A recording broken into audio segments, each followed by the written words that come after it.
Well, the benches in the House of Commons are filled with 308 MPs who represent 34 million Canadians, but only a handful of those hold any power within their parties, make decisions and decide their party's policies. So what of the hundreds of men and women who don't hold power? Well, here it is, your weekly West Block Primer. During an election campaign, politicians try to appeal to the needs and concerns of the Canadians living in their riding. Once elected, the voters expect their MPs to go to Ottawa in order to represent them and voice those same needs and concerns. But all too often, an MP's voice just becomes one in their party's chorus. Instead of being able to vote with their conscience or their constituents in mind, MPs come to Ottawa only to find that the vast majority of votes are whipped. That means that the party leader gives the MP no choice but to vote as told. Over time, many MPs even go one step further, saying what the party tells them to say and even thinking what the party tells them to think. Call it a case of political Stockholm Syndrome. So, what happens when someone breaks party lines? Well, last year we saw Ontario MP Bruce Heyer quit the NDP caucus when he felt that he was being punished for breaking ranks and supporting the abolition of the long gun registry. And with me now is a Conservative member of Parliament who also isn't afraid to speak his mind. Brent Rathgeber, welcome. Good to have you here. I want to read back to you something that you wrote last week in your parliamentary blog that goes right to this point. And here's what you said. You said, I understand that members of Parliament who are not members of the executive sometimes think of themselves as part of the government. We are not. Under our system of responsible government, the executive is responsible and accountable to the legislature. In effect, what you seem to be saying is that even backbench, in this case, Conservative MPs, but let's call them government MPs, have got the duty, and let me ask this as a question, do they have the duty to hold their own cabinet to account as parliamentarians?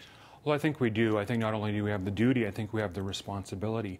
So the elected legislature is the people's body, and they elect them in 308 of us in general elections.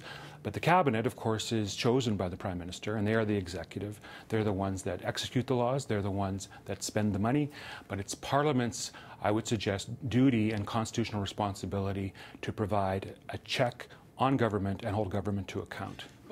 Let's be realistic, though. If a backbencher votes against his own government, the future is not terribly bright for that backbencher. I mean, the chances of you getting into cabinet or even being a parliamentary secretary become rather limited if you're seen as somebody who's holding your own executive to account and also, from time to time, I suppose, voting against them.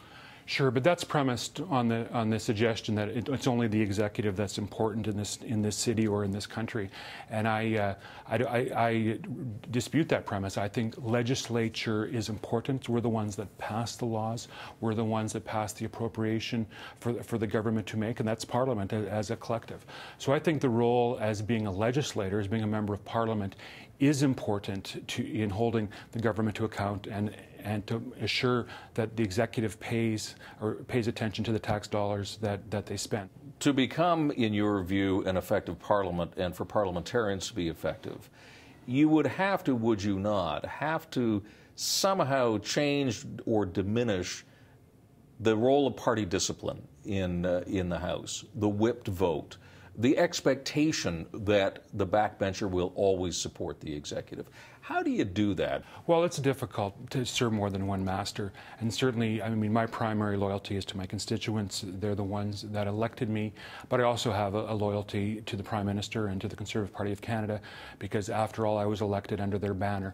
And I have no delusions that I would have been elected had it been under some other banner, certainly not in Alberta. So you have dual loyalties. So you look at it at a case-by-case basis. Thankfully, I've never been put in a position where I couldn't stand up and support a government bill or a government initiative. And I think it's important because I understand that there will be consequences of standing up and voting against a government bill or a government initiative. What do you figure your chances are of getting into cabinet? Well, I'm not here to become a cabinet minister. I ran for Parliament, and Parliament is an important institution. Parliament is the elected body that holds the government to account. I take that role seriously, and I'm happy to be where I am. Brent Rathgeber, fascinating conversation. Thank you very much for your time today. My pleasure.